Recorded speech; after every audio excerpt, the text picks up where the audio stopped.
Hello, so in this video we are going to see how we can use SonarQube scan to make sure our code quality and check for security vulnerabilities in our code. So let me start showing you from the pipeline. So in the pipeline we have this SonarQube scan task which comes from the Instigator Tecton catalog. So in here down.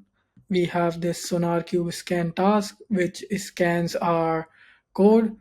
So if I go to cluster and show you the latest run of the pipeline and show you the logs of this task. So in this task, if you can see over here, this SonarQube scan ran successfully, and now I can go to Forecastle dashboard and open up SonarQube dashboard to see the report of the latest scan. So in here we have this review API scan report which we can open over here and can see if it detects any issue or any coverage report.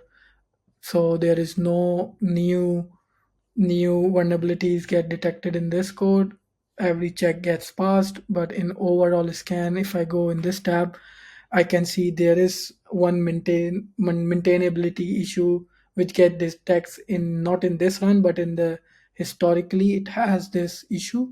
So I can just quickly go over this issue tab and can see what was the issue actually. So in this tab we can see there is a one issue which get detected in the code. It says there is a id or literal which has been used three times in the code, which can be a constant variable, but we put it for on purpose for the demo purpose, so we will leave it to that. And yeah, so that's how it works. It scans your code in the pipeline and shows you the report of that scan in SonarQube dashboard.